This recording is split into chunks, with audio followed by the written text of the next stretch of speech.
Norma. Buenas tardes. Bien, vamos a dar inicio. Muy buenas tardes a todas y todos los presentes. A nombre de la Coordinadora General del Instituto de Formación Profesional y Estudios Superiores, María del Rosario Novoa Peniche, les doy la más cordial bienvenida a este taller de casos prácticos en recomendaciones de la Comisión de Derechos Humanos de la Ciudad de México, que imparte la maestra Norma Celia Bautista Romero, de quien me permito leer su semblanza. La maestra Norma Celia Bautista es maestra y licenciada en Derecho con especialidad en Derechos Humanos por la Universidad Nacional Autónoma de México. Proporciona atención a víctimas brindando defensa, asesoría y acompañamiento jurídico y ha sido consultora externa de Ministerios Públicos de la Ciudad de México, integrando y determinando indagatorias. Asimismo, apoya investigaciones relacionadas con violaciones a derechos humanos, presentando opiniones expertas, propuestas y diagnósticos ante diversas instancias como la Suprema Corte de Justicia de la Nación, el Consejo de Derechos Humanos de las Naciones Unidas, la Comisión Interamericana de Derechos Humanos y la Corte Interamericana de Derechos Humanos. Del mismo modo, es consultora privada en temas como seguridad, justicia, género y derechos humanos, y en años recientes se ha dedicado a la docencia en diversas instituciones. Es autora del libro Guía de Actuaciones para el Control de la Detención. Ha realizado la presentación de 3 observaciones a solicitudes de opiniones consultivas ante la Corte Interamericana de Derechos Humanos. Ha sido ponente en temas relacionados con la perspectiva de género y la investigación criminal, y de igual manera ha participado en memoriales ante las Naciones Unidas. Maestra Norma Celia, adelante. Muchas gracias. Muchas gracias. Pues buenas tardes, compañeros. Voy a empezar compartiendo mi pantalla.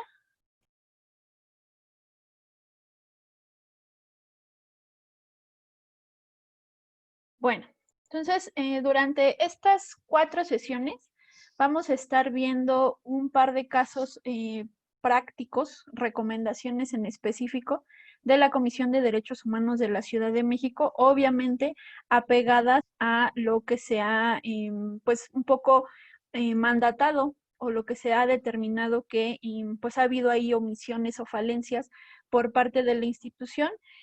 Por supuesto, todo esto lo vamos a ver sí desde la visión de la propia comisión, pero también como un análisis crítico a todas estas diferentes acciones y actividades, vulneraciones de derechos, etcétera, desde un enfoque crítico para poder ubicar un poco ahí áreas de oportunidad para efecto de mejorar las funciones que cada uno de ustedes desempeña dentro de la Fiscalía. Entonces, si bien es cierto, pues tenemos que tocar los casos y tenemos que tocar de pronto algunas cuestiones muy particulares en relación a toda la función en sí de la institución, desde la función de policías de investigación, desde la función de ministerios públicos, desde la función de peritos, hasta todas estas de pronto, no vamos a mencionar nombres porque probablemente en este taller estén todavía las personas que están inmiscuidas o involucradas en la investigación. Traté de escoger algunas que ya tuvieran un poquito más de tiempo, pero algunos sí son casos bastante emblemáticos y yo creo que eso es lo que nos va a nutrir un poco durante todo el análisis que vamos a hacer de todo esto, de cómo de pronto algunas omisiones se relacionan con vulneración a derechos, etcétera. Entonces, de ahí va a partir. Sí quiero ser como muy clara, sí lo vamos a analizar tal cual como viene en las diferentes recomendaciones, pero insisto, desde un enfoque crítico para ver cómo mejoramos de pronto la actuación de cada uno de nosotros, y principalmente lo que más me interesa en este tipo de ejercicios es que ubicando esas falencias que de pronto se pueden tener, mejorando nuestro actuar día a día, tomando en cuenta los diferentes parámetros que nos marca la Constitución, los tratados internacionales y diferentes principios y derechos muy particulares que tienen que ver con la procuración de justicia, bueno, que también eso nos ayude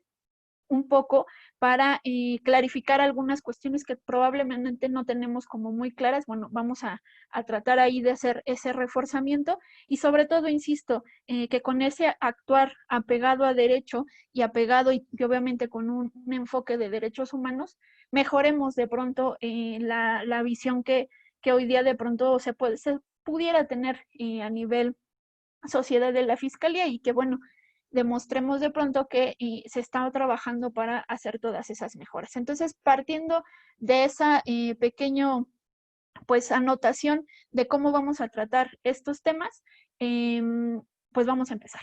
Entonces, bueno, casos prácticos en recomendaciones de la Comisión de Derechos Humanos. Este es el temario que vamos a estar viendo. Vamos a hablar de, hoy, por el día de hoy, vamos a hacer como un acercamiento un poco a los organismos públicos de derechos humanos. Obviamente conocemos la Comisión Nacional, pero aquí en la Ciudad de México, por cuestiones territoriales, pues obviamente nos corresponde o se van a revisar de pronto las acciones de los servidores públicos o los agentes estatales a nivel local en la Ciudad de México. Entonces, solo vamos a hacer algunas puntualizaciones cuando sea referente a la Comisión Nacional de Derechos Humanos, pero por supuesto ahorita, hoy únicamente, vamos a hablar de pronto de dónde surgen este tipo de organismos y por qué tenemos recomendaciones de esa naturaleza. Entonces vamos a hablar un poquito del marco jurídico, sus competencias, sus facultades, el mandato, las resoluciones, porque al final es lo que vamos a estar revisando durante estas sesiones, y por qué son importantes este tipo de organismos en la investigación de violaciones a derechos humanos. Vamos a ir viendo conforme vayamos avanzando el análisis de las recomendaciones. Más adelante les explicaré cuáles son las que vamos a revisar en particular, pero es muy, muy interesante de pronto que sí tengamos esta noción que a pesar de que estamos hablando de violaciones a derechos humanos, eso no quiere decir que se relacionen o que no se relacionen, perdón, con conductas delictivas. Entonces, muchas de las cosas que vamos a ver desde acá van a partir desde esa visión de cómo la vulneración del derecho humano en sí violenta otras figuras u otros derechos y que algunos sí pueden estar relacionadas con conductas delictivas. Y por otro lado, pues hacer este abordaje para que también entendamos por qué este tipo de organismos pareciera que se meten de pronto a los análisis de fondo de las resoluciones, pero lo hacen desde otra naturaleza, no entendidas como una vigilancia en cuanto al fondo de pronto del asunto, sino a cuestiones que tienen una naturaleza completamente pues un tanto diversa en el sentido de que tiene que ver con derechos humanos, ¿no? Entonces, desde ahí vamos a platicar un poquito de eso y posteriormente ya nos vamos a enfocar a cada una de estas recomendaciones. Solo son 5 las que vamos a revisar tomando en cuenta las características particulares. ¿Qué es lo que yo elegí para esta sesión? Bueno, vamos a hablar, por supuesto, de los hechos en general de las recomendaciones, porque hay algunas, si ustedes ya han revisado algunas de estas recomendaciones en general, no las que vamos a hablar en estas sesiones, pero en general podemos darnos cuenta que de pronto hay algunas recomendaciones que involucran muchas víctimas. Ya les explicaré por qué esa como aglomeración un poco de casos tiene una naturaleza particular, pero de pronto, pues en la cuestión de los hechos muy particulares, algunos son casos emblemáticos, algunos otros por la multiplicidad de víctimas que están mencionadas en los documentos, pues solo nos haremos referencia pues digamos, a los hechos generales, ¿no? Porque muchas de ellas pues comparten estos mismos criterios un poco.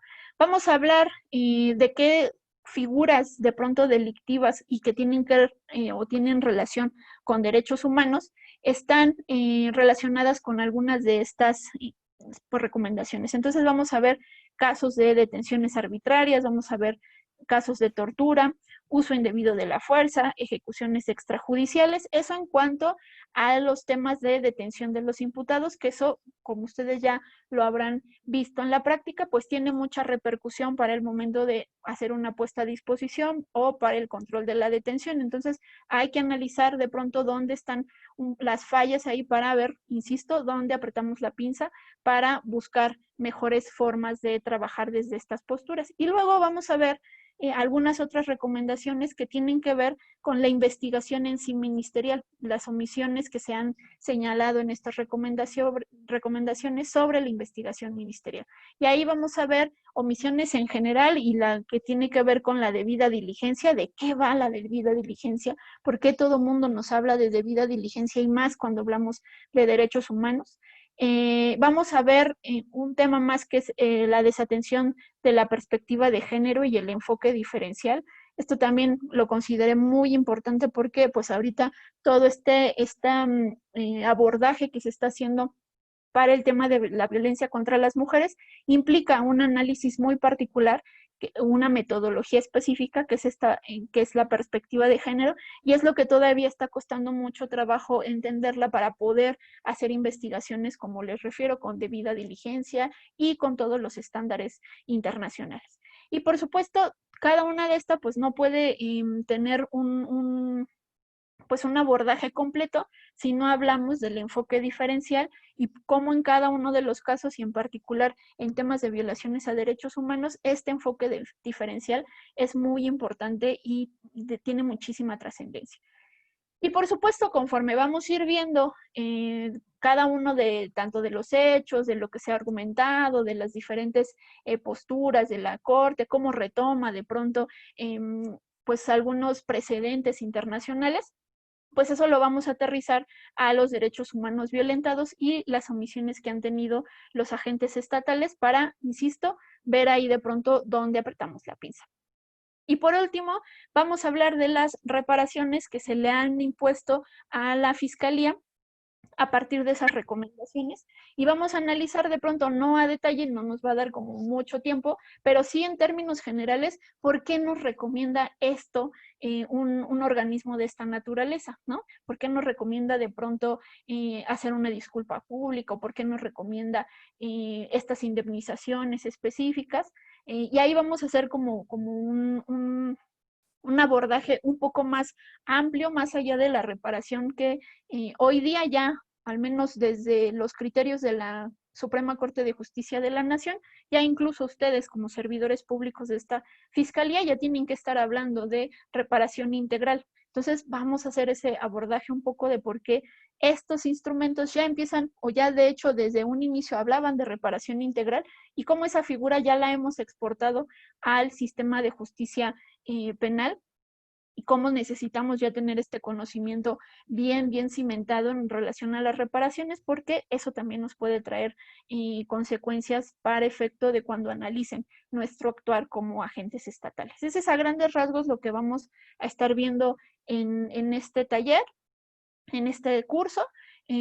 Tal vez algunas cosas las vamos a ir moviendo de lugar, pero al final vamos a cubrir todos estos rubros. El único tema que me faltó ahí ponerles que también vamos a analizar el tema de desaparición de personas y desde ahí pues ver cuáles son los parámetros de todas estas figuras que las tenemos en estas recomendaciones. Entonces, partiendo de ahí, vamos a empezar. Conforme voy a ir platicando con ustedes, pues de pronto les pediré que me den sus opiniones. Vamos a estar levantando la manita y conforme yo vaya viendo en la pantalla manitas es como les iré dando el uso de la palabra. Entonces nada más les pido, cuando les solicite alguna aportación, levanten su manita, yo voy a abrir mi pantalla para ver quiénes son las personas, les daré el uso de la voz, cuando terminen de hablar, bajan su manita para que no nos confundamos y únicamente cuando quieran participar, activan su micrófono y posteriormente lo apagan. Entonces, bueno, esas son como en términos generales, cómo vamos a estar trabajando en este taller o en este curso. Entonces, a ver, para empezar, me gustaría que alguno de ustedes me dijera qué saben en relación a qué es un ombudsman. A ver, vamos a ver. A ver, algunos compañeros, ¿qué es un ombudsman? A ver, el maestro Alejandro Ramírez. Un micrófono. Sí, gracias. Ok. Diga. ¿Qué tal? Buenas tardes. Buenas tardes. Primeramente, gracias por el uso de la voz. Un saludo a todos los presentes. La figura de ombudsman nace como la necesidad de tener un representante global en cuanto a los derechos humanos. Y se da en varias organizaciones, ya sea a nivel local o federal. ¿Sería cuánto? Muchas gracias. ¿Alguien más que me diga qué es un ombudsman? ¿Manitas por ahí? ¿No? ¿Nadie? Bueno. A ver, Osmar Alberto.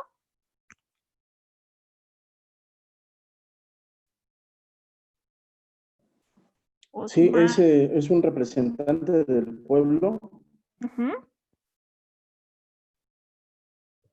Es lo que yo entiendo. Ah, ok. Muchas gracias. Doris Ortiz. Sí, buenas tardes, maestra. Pues sí, en efecto, es el representante del pueblo que hace hacer valer los derechos en contraposición a las autoridades debido a los abusos excesivos que durante la historia se observaron. Y bueno, nace en Europa y después viene posteriormente a América y es como por ahí de 1990, si no mal recuerdo, 99, no ubico la fecha, se hace el primer ombudsman en la Comisión Nacional de Derechos Humanos, surge como tal, pero básicamente es eso, el que representa los derechos de los ciudadanos ante las autoridades. Gracias. Ok, muchas gracias a usted, compañero. Ok, pues sí, los compañeros tienen razón. Un ombudsman va a ser una representación o una figura que va a representar al pueblo, va a velar por sus derechos, pero sobre todo, y esa es la clave, va a vigilar el cumplimiento de las leyes por parte de los agentes estatales. Ya tenemos ahí un ordenamiento que nos dice como autoridades qué tenemos que hacer. Pero de pronto, ¿qué hacemos? De pronto, cuando tenemos estas cuestiones de abuso de poder, ¿quién nos va a ayudar? Si tenemos, pues, a veces estas agentes estatales que son los que vulneran nuestros derechos, pues pertenecen a una misma institución. Entonces, de pronto, si ellos son los que me están violentando, ¿a dónde acudo para hacer valer mis derechos? Bueno, pues con esa idea se crea la figura del ombudsman. La idea central es que sea un organismo, pero con unas características totalmente diferentes a lo que solemos conocer como una oficina común y que atienda al público, ¿no? La idea de un ombudsman es generar un camino muchísimo más ágil, más cercano y que no tenga tantos formalismos para que las personas puedan acceder a él. Por eso, de pronto, si ustedes revisan un poco la historia incluso de la comisión local, de cuando adquieren el inmueble que está ubicado en Viveros, incluso hasta ganó premios por la cuestión de infraestructura. Si bien es cierto, el inmueble ya estaba, cuando lo adaptan para generar todas estas oficinas de la comisión, hacen una infraestructura, hacen unos cambios de pronto ahí para efecto de justo enfocarse en estas cuestiones de no considerar que era una oficina más a donde iban a llegar las personas. Y para eso hicieron cosas que parecerían como un tanto absurdas, ¿no? Tal vez desde una visión como muy general de un análisis de esta naturaleza, pero cosas a veces que eran trascendentales, como no poner puertas. ¿Por qué teníamos que poner puertas a una dependencia que iba a atender a tantísimas personas que se les había vulnerado sus derechos? Entonces, la idea de aquel ombudsman que estuvo a cargo durante la adquisición de este inmueble, Emilio Álvarez y Casa, él dispuso que quitaran como todas esas puertas y aquello que tenía que ser dividido, pues que tuviera puertas de cristal donde fuera transparente de pronto toda la actuación de las personas que iban a estar ahí y que ustedes como sé se sintieran más cobijados de entrar a un lugar que no es el usual al que suelen ir a pedir ayuda, ¿no? Como no sé, alguna dependencia estatal. Con esa visión se crean estos ombudsman para tener una cercanía muchísimo más certera hacia las personas. Entonces, bueno, ¿cuáles fueron las características de tener una dependencia de esta naturaleza? Y aquí, por supuesto, podríamos opinar en diferentes posturas, pero digamos, vámonos a la idea general. Necesitamos que sea un organismo totalmente independiente que vigile a la administración pública.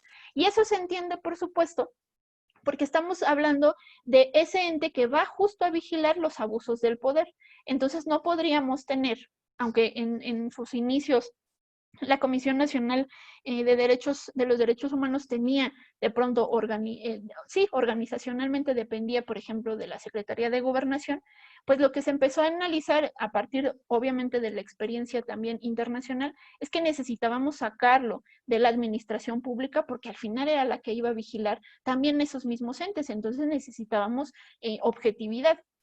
Entonces, bueno, necesitamos que ese organismo forme parte de la administración pública, se va a enfocar a la defensa y protección de los derechos humanos, necesita, por supuesto, una regulación normativa específica, pero aquí la clave, con facultades amplias, porque si no, obviamente caeríamos como en estas cuestiones de tener líneas, ¿no?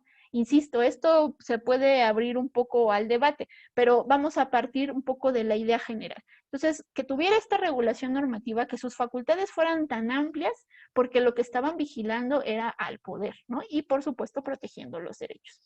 Lo que también necesitan este tipo de organismos es que tengan autonomía y que esa autonomía se refleje en los diferentes ámbitos de una dependencia de esta naturaleza. Entonces necesitamos autonomía técnica, de gestión y presupuestaria. Y presupuestaria también implica que ellos mismos, ese mismo organismo, pueda distribuir de la mejor manera que él considere todos esos ingresos que se le asignen. Y por supuesto también necesitamos que sea independiente. ¿Por qué? Insisto, por la naturaleza de tener esta vigilancia hacia la administración en específico y que no se permita de pronto dar ciertas líneas en ciertos contextos o casos. Por eso de ahí que estos organismos necesitan ser apolíticos, apartidistas e imparciales. Y esto tiene que ver mucho con algunas cuestiones que tienen que ver con desarrollo sostenido para efecto de que justo no se vuelvan temas coyunturales a los que sí les demos atención derivado de una línea específica que trae algún dirigente de la administración en general, ¿no? Entonces, por eso necesitamos que esté completamente fundamentada en un ejercicio imparcial para que no haya esos de pronto cotos de poder que limiten de pronto su actuación. Tiene que ser representado por una persona con alta autoridad moral, experta en el tema de derechos humanos y con probados conocimientos jurídicos. ¿Por qué? Porque esa persona es la que va a dirigir todo este andamiaje institucional para efecto de proteger y defender esos derechos humanos. Entonces, por supuesto, necesitamos que reúna esas características. Como este organismo va a partir de esta visión, por supuesto va a tener una alta influencia y un peso en la opinión pública. Se va a volver un referente en el tema de los derechos humanos, no solo a través de sus recomendaciones, sino de sus informes, de sus diagnósticos, de sus estudios, de sus posicionamientos. Un organismo de esta naturaleza con una fuerza de esa magnitud, pues por supuesto siempre va a tener los reflectores y va a ser un referente para el tema de la protección a derechos humanos. Y luego va a tener esta función de recibir quejas específicas sobre algunas injusticias desde el ámbito de la administración pública o de errores administrativos. Obviamente, a partir de la recepción de esas quejas, pues va a tener las facultades de hacer la investigación e incluso también en casos, en otro tipo de casos, bueno, hacer una crítica o dar publicidad a todas esas acciones que son indebidas por parte de los agentes estatales y por supuesto para hacer todas estas funciones pues puede hacer uso de todos los medios necesarios que estén a su alcance, obviamente para generar esta difusión en materia de derechos humanos y evidenciar las omisiones de los agentes estatales. Y otra de sus atribuciones a partir de las quejas que recibe es que emita recomendaciones no vinculatorias. Y eso lo vamos a ver más adelante, pero nada más para adelantarles. ¿Por qué no vinculatorias? Porque simplemente estamos hablando de un organismo que no depende de la administración pública y no está llevando a cabo un procedimiento jurisdiccional. Por eso no hay una sentencia, por así decirlo, en donde se obliguen. el peso de las recomendaciones tiene una naturaleza un tanto más distinta y con un peso, de cierta forma, más apegado a los derechos humanos en el sentido de esa carga moral que ha tenido esa dependencia, cómo va a presionar de pronto para que sus recomendaciones sean cumplimentadas o no. Insisto, eso lo vamos a ver un poquito más adelante. Y pues todos estos mecanismos pues no nos iban a funcionar si no teníamos un poco esta cuestión de que fueran gratuitos y accesibles, porque precisamente, insisto, esta cuestión de que sea una dependencia, que tenga este acercamiento con procedimientos ágiles y que sea completamente con una visión no burocrática, podríamos tener este acercamiento a las diferentes poblaciones que tenemos, en este caso, en la Ciudad de México. Y para eso necesitamos que estructuralmente tengamos diferentes, de cierta forma, pues oficinitas donde nosotros nos acerquemos a la población, ¿no? Esa es la idea central, que el organismo se acerque a la población y no que la población tenga que buscar dónde ir a interponer una queja de esta naturaleza. Entonces, desde esa visión, pues es accesible. Yo sé que cada una de estas tiene sus puntos que de pronto podríamos debatir.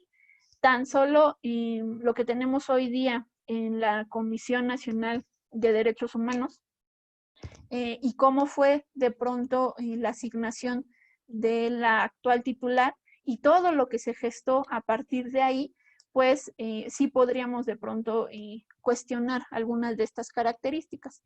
Sin embargo, yo ahí en lo personal les recomiendo y dentro de la ficha o de las, no sé si les pasaron la bibliografía que vamos a estar revisando en pues en este ejercicio, y hay un documento que yo les recomiendo que revisen. No está, ya tiene un poquito de tiempo, sin embargo, yo creo que todavía hoy día está muy, muy vigente todo lo que señalan en ese documento. Y a ver, déjenles digo cuál es.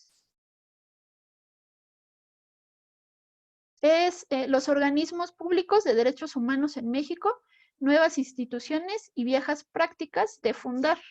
Es de 2009.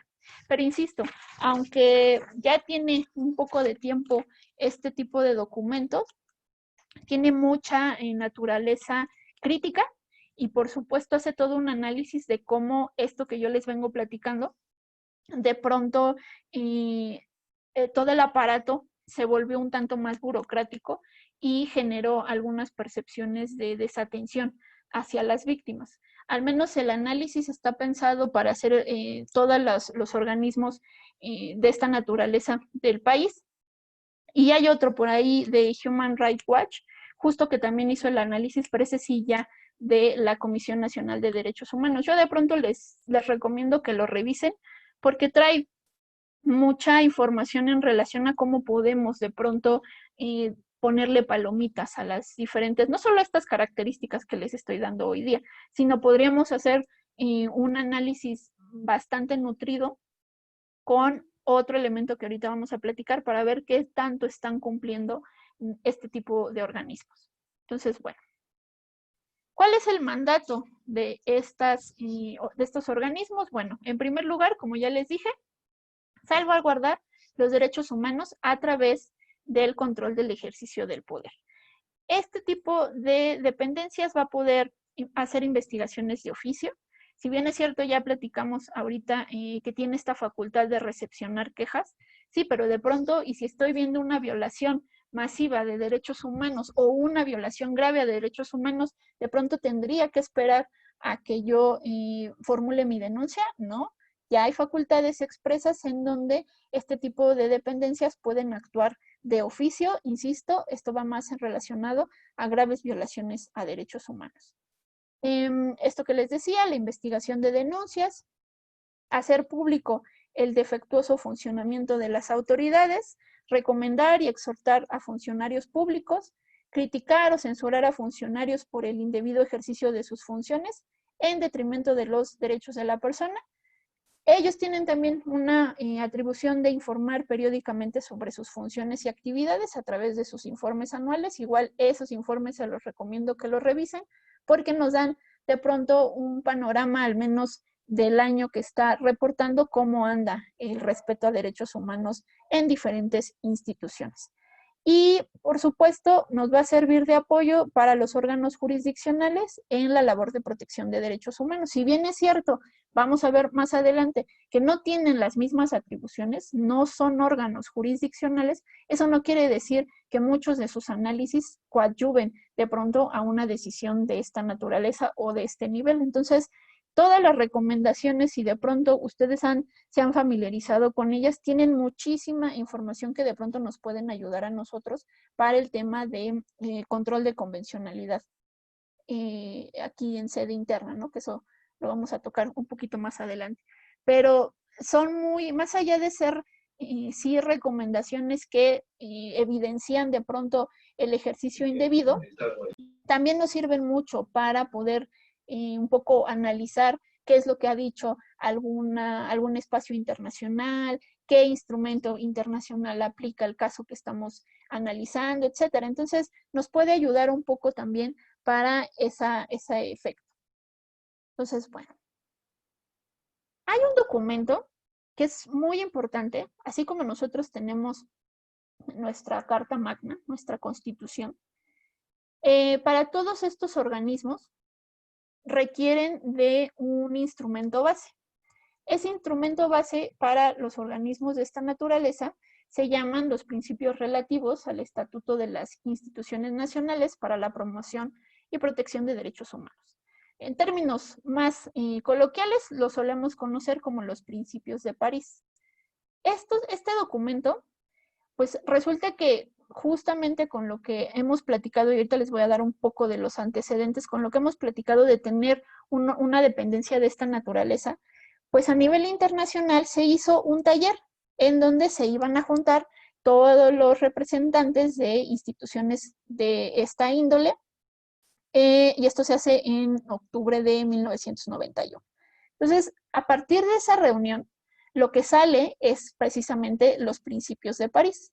Posteriormente los adopta la Comisión de Derechos Humanos de Naciones Unidas en una resolución particular en el 92, y luego la propia Asamblea de Naciones Unidas los también reafirma con su resolución de marzo de 1993.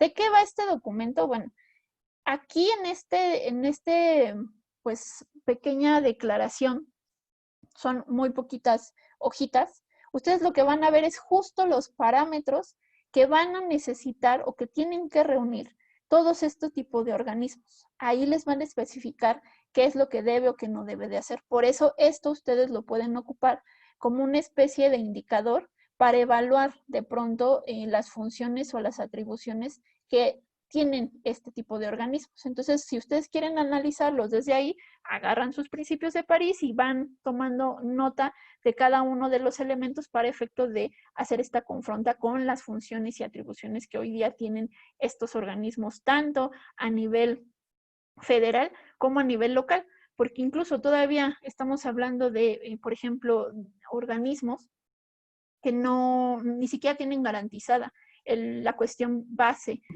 o la característica base de este tipo de organismos, que es la autonomía.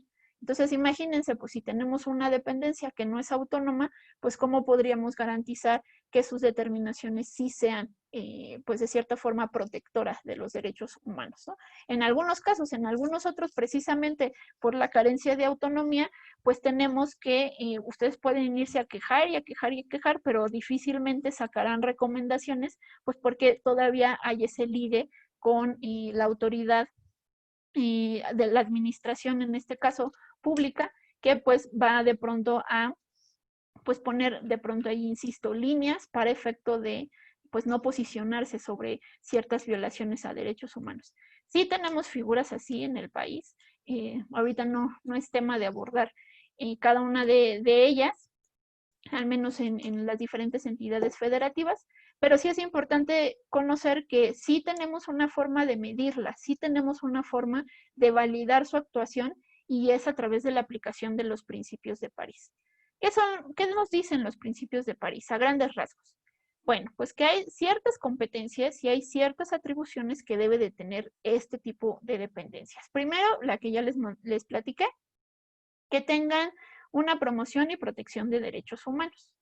Eso se entiende en términos generales, pues sí, ¿no? Esa es la visión que necesitamos de este tipo de dependencias, que protejan y los promuevan.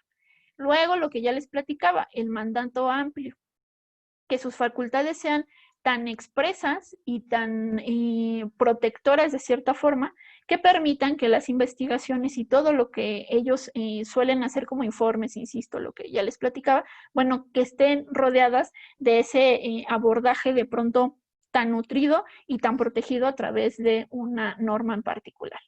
Y dentro de las atribuciones que mencionan los principios de París, pues vamos a encontrar que pueden hacer dictámenes, recomendaciones, propuestas, informes. Se van a poder pronunciar respecto a disposiciones de carácter legislativo y administrativo, porque por supuesto, si están promoviendo y protegiendo derechos humanos, no solo me voy a quedar con la visión que me digan las víctimas a través de las quejas. De pronto, yo en mi análisis que haga de la situación de los derechos humanos en el territorio en donde tengo competencia, bueno, pues también puedo pronunciarme en relación a estas disposiciones normativas, ¿no? O procedimientos administrativos. Lo que les platicaba, hacer estas actuaciones de oficio.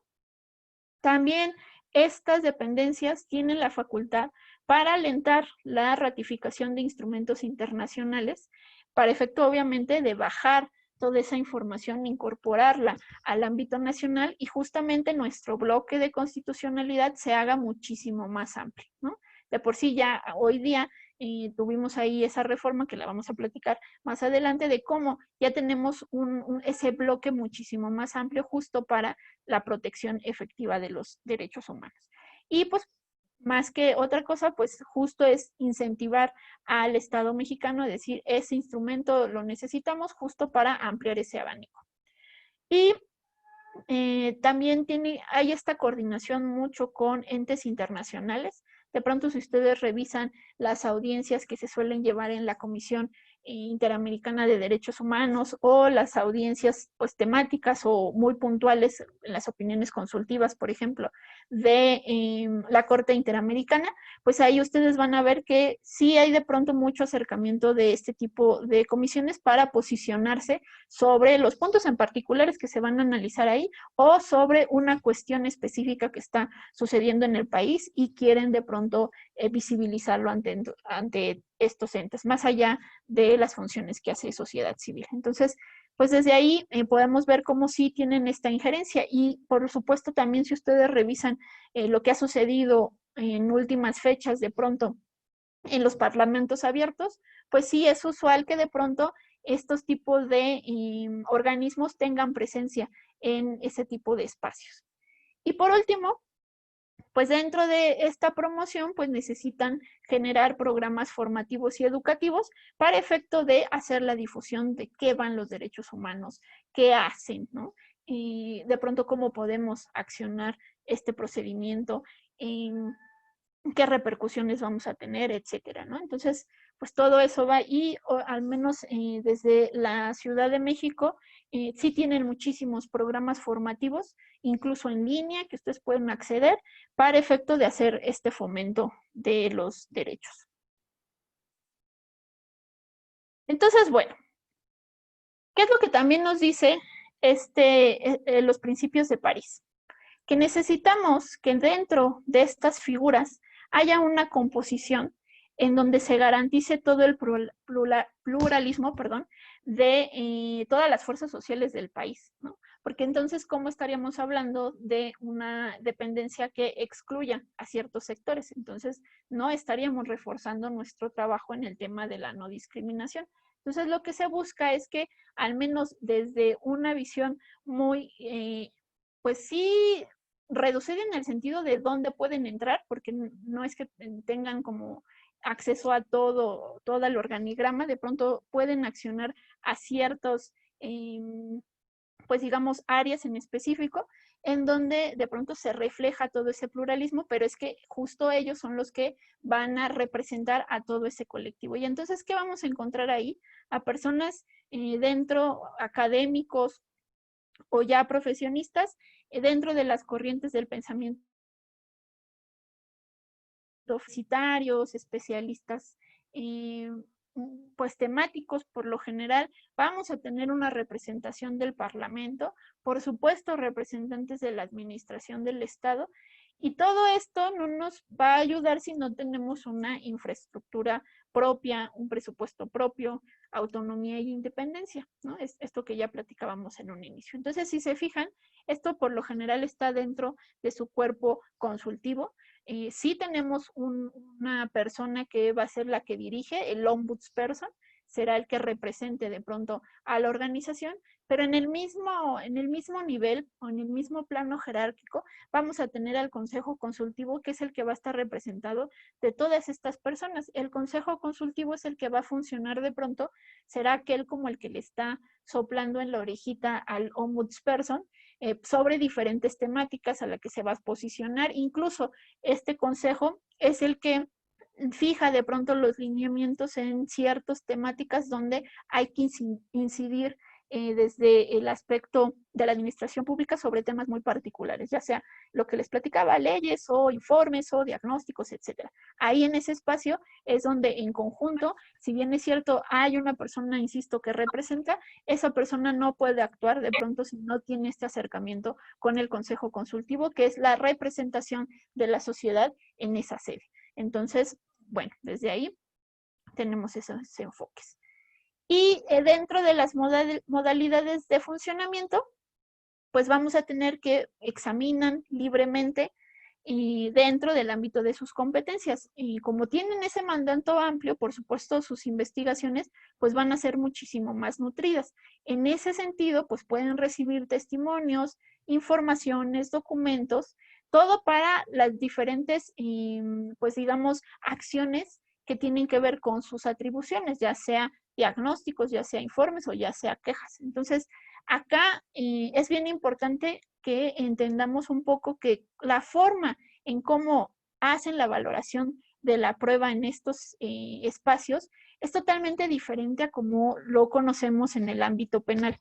Desde acá se puede tomar o hacer estos abordajes de una forma no laxa, no quisiera decirlo laxa, pero sí no tiene tantos formalismos, porque partimos de la idea de que aquí estamos revisando a la administración pública y no nos siguen las mismas reglas. Hay algunas que sí son comunes, pero desde estos organismos no vamos a analizar los casos de la manera usual que se suele investigar un hecho delictivo. Acá sí vamos a tener una forma un poco más abierta, no tan tasada, pero al final pues sí tienen el mismo objetivo, que es determinar de pronto violaciones a derechos humanos y responsables. Y por supuesto la reparación. Otra de sus modalidades de funcionamiento es que se dirijan a la opinión pública. ¿Por qué? Pues precisamente desde un espacio de transparencia y un espacio de acercamiento hacia la población, es necesario que haya posicionamientos, que haya informes, que haya diferentes rendiciones de cuenta para ver qué está haciendo este tipo de organismos. Ellos deben de reunirse de manera regular y cada vez que sea necesario. Esto, como les decía, a través de sus consejos. En esos tipos de reuniones es lo que ellos van a detallar de pronto hacia dónde se va a dirigir el organismo en sus diferentes ámbitos. Entonces, sí tienen estas facultades. Y luego también pueden hacer estos división, ¿no? Temática de pronto de ciertas posturas o ciertas investigaciones que están y lo suelen hacer con grupos de trabajo, más o menos como funcionan un poquito, obviamente con las salvedades de los casos, las relatorías, ¿no? Que podemos ver de pronto en el sistema universal o en el sistema interamericano. O simplemente generar ese grupo de trabajo para un diagnóstico en particular que suelen hacer. Como que hubo en un primer momento para la comisión local un auge de muchos de estos tipos de informes. Entonces, aunque ya insisto, están un poquito atrasados, les recomiendo que se echen un clavado ahí a la página para ver sus publicaciones, porque insisto, muchos de estos instrumentos, más allá de hacer la revisión de si la administración pública está haciendo bien o mal las cosas, le sirven mucho para efecto de, pues, ubicar derechos, en qué instrumentos internacionales están, cómo se hace el abordaje o cómo se hace el argumento desde estos derechos, etcétera. Entonces, para efecto de la función que de pronto ustedes desempeñan y cómo tienen que fundar y motivar, yo les recomiendo que revisen de pronto esos diferentes diagnósticos y estudios porque tienen mucha información importante y valiosa para el desempeño de ustedes. Y finalmente, pues se hace una coordinación con otros órganos del Estado. De pronto cuando hay estas pues casos en donde trasciende de pronto la territorialidad o cuando se va a hacer un análisis muy particular para un caso en específico, bueno, pues que se tengan estas coordinación con los diferentes entes y porque también dentro de sus facultades de examinar, pues necesariamente tienen que tener esta interlocución con cada uno de ellos para pedir informaciones, más allá de que es una cuestión de atribución de mandato. Y uno de los elementos que retoma los propios principios de París es el tema de las denuncias. ¿Qué vamos a hacer con las denuncias? Bueno, en primera instancia, tratar de llegar a una solución amistosa, obviamente en aquellos casos donde sea posible. Habrá otros que estamos en supuestos de graves violaciones a derechos humanos y por supuesto, bueno, hay casos donde no se puede llegar a esas cuestiones, pero lo ideal sería que tratáramos de llegar a una solución amistosa. Hay que informarle al autor de la denuncia acerca de sus derechos y de los recursos que dispone. Hay que explicarle de qué va este procedimiento, cuáles son los alcances, qué va a obtener, porque de pronto también esto es una constante y yo sé que ustedes seguramente en la función que ustedes desempeñan, algunas personas no entienden de qué va este tipo de organismos, ¿no? A lo mejor dicen, bueno, es que salió una sentencia y pues no fue de acuerdo a lo que yo quería salir inocente y pues salí culpable. Bueno, sí, pero este tipo de organismos no se mete al fondo de esa naturaleza. Por supuesto lo va a hacer desde el ámbito de violación a derechos humanos. Si se violentó el debido proceso, si se violentó el derecho al acceso a la justicia, etcétera, ¿no? Pero solo sobre esos supuestos. De pronto, este tipo de organismos no va a resolver cuestiones de fondo en procedimientos jurisdiccionales.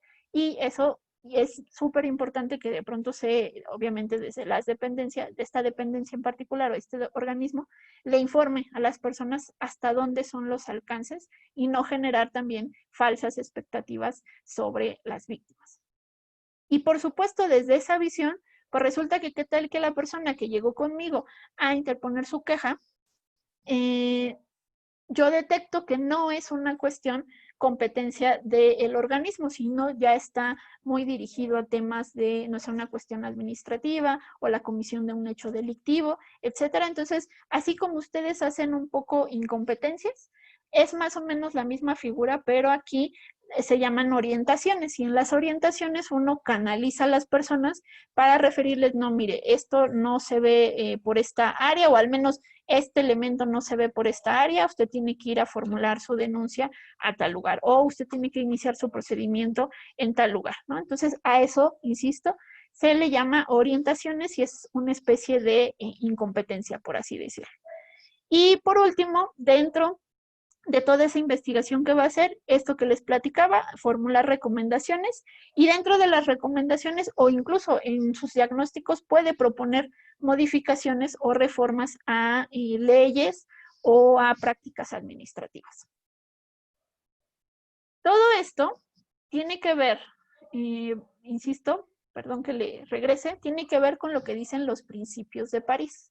Esto es a grandes rasgos muy resumido de lo que van los principios de París. Si nosotros agarramos esos principios sin antes de pronto, o primero revisamos la Constitución y no abordamos un poco en la historia de estos diferentes organismos, pues nos podría decir, sí, claro, la Constitución es muy garantista y previó todo lo que tenía que tener un organismo de esta naturaleza. No, la realidad es que por eso yo siempre primero empiezo a hablar de los instrumentos internacionales, porque siempre ellos son la margen o el parteaguas para hacer una regulación ya a nivel, pues digamos, local, ¿no? En este caso, de nuestro país. Entonces, siempre hay que analizarlo desde ahí, porque luego a veces uno se queda con esa idea de que son bien progresistas nuestros legisladores en ciertos temas, no dudo que no. Sin embargo, muchas de estas posturas que tienen que ver con derechos humanos es que se bajan de los instrumentos internacionales, y a veces eso causa un entendimiento errado cuando no se vuelve operativo lo que venía en el instrumento internacional, y eso sí se lo reconozco a ustedes como servidores públicos, que de pronto sí no se baja como debería, y pues el tipo penal o la idea general de un instrumento internacional, y eso dificulta de cierta manera a ustedes que operan la ley para hacer o hacer las investigaciones o definir un punto en particular. Eso sí suele suceder, pero parte un poco de esta idea de tener expertos en la materia que nos ayuden a traducir de pronto ya en un nivel regional todas esas disposiciones de un ordenamiento pues de esta naturaleza. Entonces, antes de entrar un poco a la normatividad de aquí de nuestro país, me gustaría un poquito contarles muy general cuál es la historia de los ombudsman aquí bueno, a nivel internacional, y cómo aquí en México tuvimos unos pininos por ahí antes de tener ya nuestra comisión. No sé si hasta aquí tengan dudas. ¿No hay dudas? Bueno, entonces les sigo. A ver. Pues resulta que esta figura del ombudsman, en su modelo clásico, lo encontramos como antecedente en Suecia. Allá en 1713, resulta que teníamos al rey Carlos XII, que era el que dijo, bueno, vamos a necesitar una institución que controle a los funcionarios del gobierno mientras yo no estoy. Como no voy a estar, necesito que alguien esté ahí cuidando y atendiendo de pronto lo que surja desde esta visión. Obviamente ya después lo incorpora la figura, en Suecia obviamente incorporan la figura ya el texto constitucional, pero ya por ahí de 1809. Y hicieron una figura algo así como que la traducción sería un comisionado de justicia, que lo que tenía que hacer ahí era completamente, estaba independiente del gobierno, pero aquí lo que iba a hacer era proteger a los ciudadanos contra los actos de la administración pública. Esta figura, así como la conocemos y que tiene muchas reminiscencias en lo que hoy es la Comisión Nacional de Derechos Humanos, después se fue adaptando a diferentes países. Esto ya en los años 1900. Entonces tenemos a Finlandia, a Dinamarca, a Noruega, Nueva Zelanda, Inglaterra, Australia, Francia, que empiezan a adoptar estas figuras y las empiezan a incorporar a sus textos constitucionales y obviamente hacer todo el abordaje de estos organismos. Ya para el modelo ibérico, aquí estamos hablando solamente en el modelo clásico, el antecedente de Suecia y todas estas figuras que les estoy platicando, estamos hablando de controlar a los funcionarios del gobierno, es decir, un poco controlar los abusos del poder. Aquí todavía no estábamos hablando de derechos humanos, solo estábamos hablando de una institución que hiciera frente al abuso del poder. Ya en el modelo ibérico, sí, ya estamos hablando de la incorporación de esta, o sea, ampliamos un poquito, sí tenemos ese control a los funcionarios del gobierno, pero ahora ya incorporamos al tema de derechos humanos. Entonces, este modelo va a hacer como esa vigilancia desde esas dos posturas. Y entonces ahí encontramos a Portugal, que tiene su ombudsman en 1976, y en España, en 1978, se genera el defensor del pueblo, ¿no? Que más o menos es la misma figura. Siempre cuando ustedes revisen todas estas cuestiones de organismos públicos de defensa de derechos humanos, lo van a encontrar como ombudsman, como procuradurías, bueno, al menos aquí en la ciudad, en el país, algunas como procuradurías, algunos como defensores del pueblo, algunas como ombudsperson, pero al final casi todas reúnen un poco las ideas que hemos platicado y que se han posicionado como parámetros dentro de los principios de París. Ya para el modelo latinoamericano, uno de los antecedentes que tenemos nosotros es en el Imperio Inca, que pues había ahí una figura que la traducción era el que todo lo ve, y pues lo que se trataba era estar haciendo una vigilancia del imperio en relación a la aplicación de ciertas leyes o ciertas disposiciones que surgían a partir de esas leyes. Para 1983 se hace el primer coloquio sobre ombudsman en América Latina, se hace en Venezuela, y ahí se crea el primer instituto latinoamericano de ombudsman. Y por supuesto se incorpora ya a nivel latinoamericano esta figura en Argentina, Bolivia, Colombia, Ecuador, El Salvador, Guatemala, Honduras, México, Nicaragua, Panamá, Paraguay, Perú, Venezuela, Costa Rica, Barbados, Belice, Haití, Jamaica, Puerto Rico, República Dominicana. Y aunque no era la figura tal cual o no retomaba algunas cuestiones del antecedente o del modelo clásico de Suecia, tienen figuras similares en Guayacana, Santa Lucía, Trinidad y Tobago.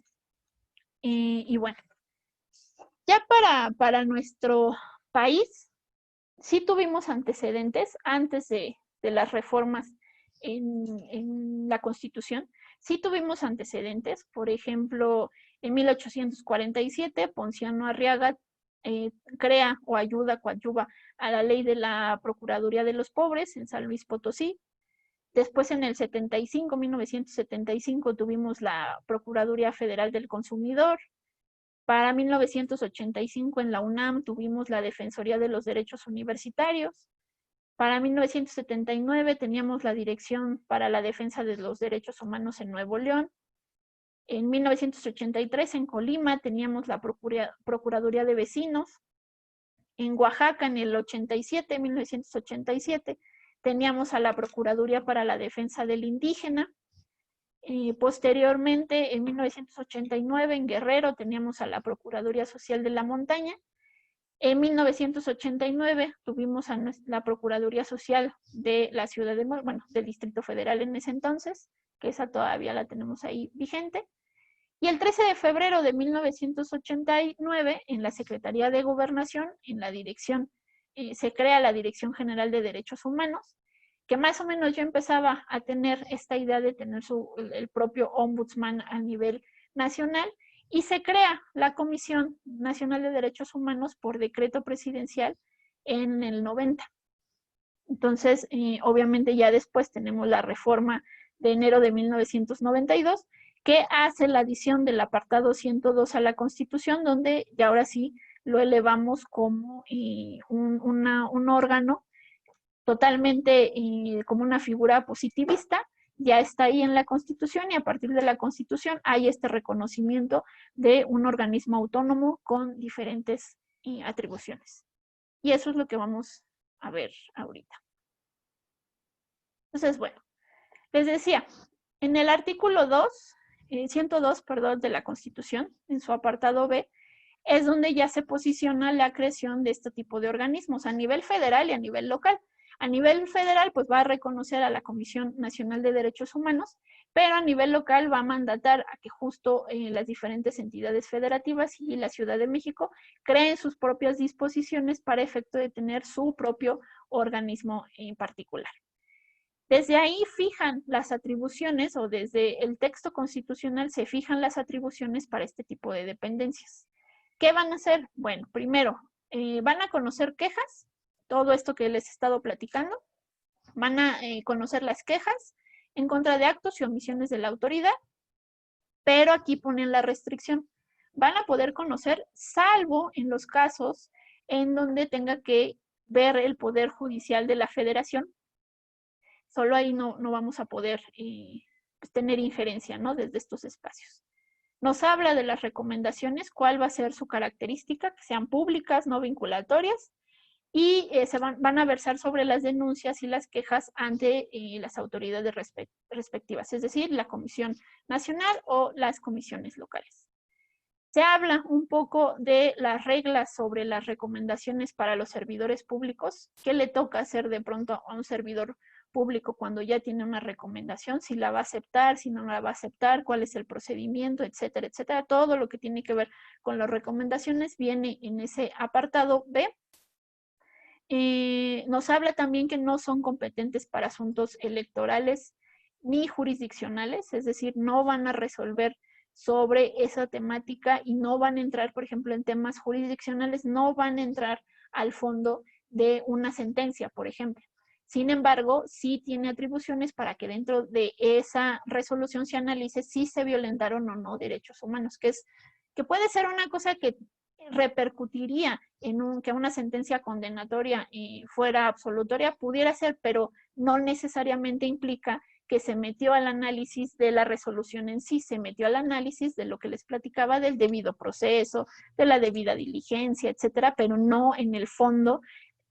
Trae un poco de fondo, pero no era el objetivo era analizar las violaciones a derechos humanos y que sí pueden tener consecuencias en el ámbito jurisdiccional, pero al final no es que de sus recomendaciones salga que la sentencia debió de haber sido absolutoria en vez de condenatoria, ¿no? Un ejemplo burdo. Habla también este artículo de la autonomía de gestión y presupuestaria, habla de que necesita tener personalidad jurídica y patrimonio propios justamente para dar cumplimiento a su mandato. Nos dice que se tiene que hacer en sede local para tener nuestros propios organismos, en este caso, pues la Comisión de Derechos Humanos de la Ciudad de México, y nos habla en términos generales de cuáles van a ser las reglas para la Comisión Nacional, desde su composición, cómo se va a designar al titular, cómo va a rendir cuentas y cómo puede hacer investigaciones de oficio. Y luego, esa misma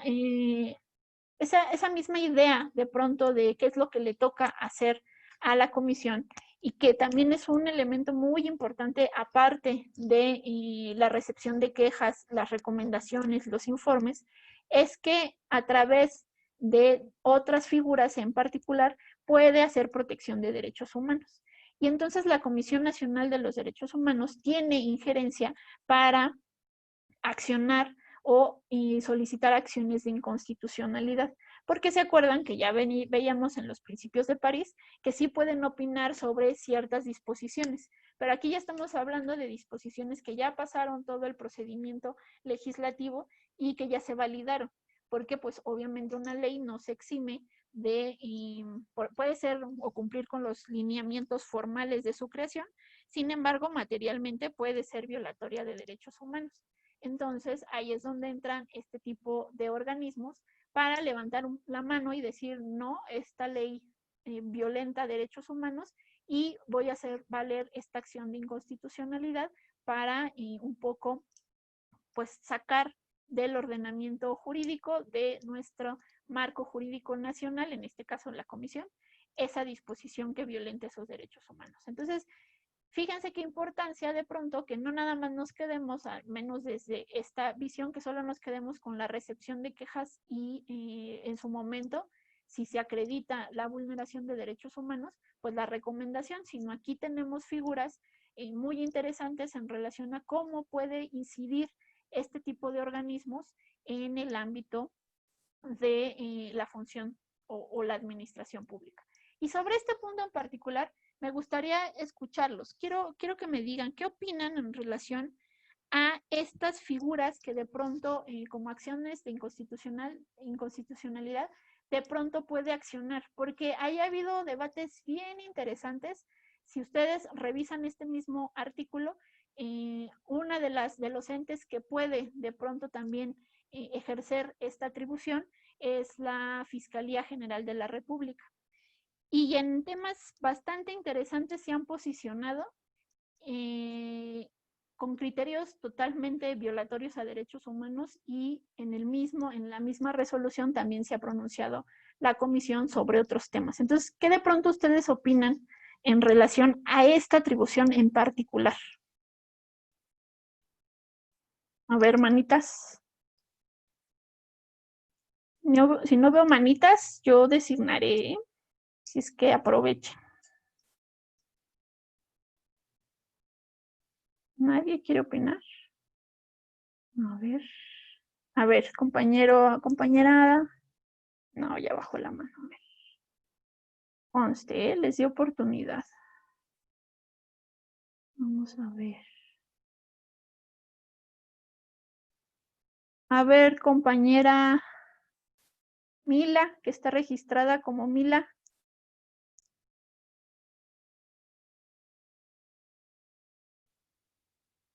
Tienen que participar, compañeros, ¿eh? Aquí se trata de que construyamos juntos. A ver, Doris Ortiz. Sí, maestra, muchas gracias. Bueno, en relación a lo que acaba de comentar de esta facultad que se atribuye, bueno, que se incorpora con esta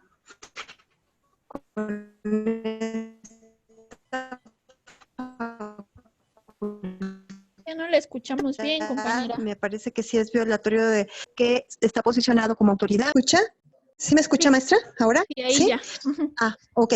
Sí, que en relación a esta facultad, sí me parece violatoria de las garantías y de los derechos humanos, dado que sería contradictorio que una facultad contra la que se instituyó un organismo para darle la oportunidad de una defensa adecuada y el respeto de las garantías también se posicionara y tuviera una concurrencia, lo que podríamos denominar en el aspecto de derecho una concurrencia de facultades, pero más bien ahí sería una contradicción, porque precisamente no se puede ser juez y parte y desde este punto de vista, pues la comisión tendría la facultad exclusiva. Sí, es correcto. Y de pronto esta figura justo es cuando ya nos saltamos un poquito estas cuestiones y lo hablo, por ejemplo, con lo que les decía de lo que hoy día se está haciendo con los parlamentos abiertos, ¿no? En donde podemos ir a opinar sobre un tema en específico y en algunos casos, no voy a decir que en todos, porque no ha sido el caso en algunos, cuando sí ya se han detectado a través de pues estos espacios de participación social, se han logrado un poco bajar algunas cuestiones que sí son violatorias de derechos humanos. Pero cuando ya pasamos ese estadio, cuando a pesar de que hubo el Parlamento abierto, que hubo la oportunidad de posicionarnos y tenemos disposiciones inconvencionales o violatorias a derechos humanos, bueno, esta es una herramienta más que de pronto nos puede ayudar en ese espacio. ¿Alguien más quiere participar?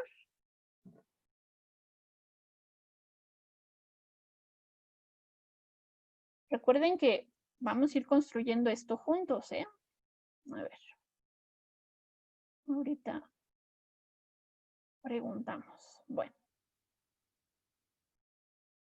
Por supuesto, si esto viene desde la Constitución y en la misma Constitución, en el artículo anterior, en el artículo 102, les comentaba que hay atribuciones tanto para la Comisión Nacional de los Derechos Humanos como para tener en sede local un organismo de esta naturaleza, pues por supuesto ese mismo organismo, en este caso la Comisión de la Ciudad de México, pues tendrá las mismas facultades, obviamente dentro de su aparato institucional para interponer este tipo de figuras. Aquí en nuestra ciudad tenemos una figura muy particular que ahorita se los voy a platicar, pero tiene más o menos la misma naturaleza de las acciones de inconstitucionalidad. Ahora bien, si ya revisamos también la Constitución Política de la Ciudad de México, en su artículo 48 nos habla ya ahora sí de la Comisión de Derechos Humanos de la Ciudad de México y más o menos retoma lo mismo de la Constitución, lo contempla. Ahorita te doy la palabra, Adriana, sobre un organismo que va a estar encargado de la protección y la promoción y garantía de los derechos humanos, que va a conocer de quejas y que aquí sí habla en particular de la creación de visitadurías especializadas que van a hacer los análisis de cada uno de estas presuntas violaciones a derechos humanos. Aquí en la Ciudad de México, bueno, en todos los organismos tienen visitadurías y cada una de esas visitadurías son temáticas dependiendo de pronto de la naturaleza de la presunta violación a derechos humanos. ¿Querías comentar algo, compañera?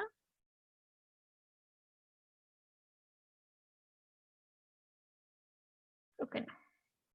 Bueno.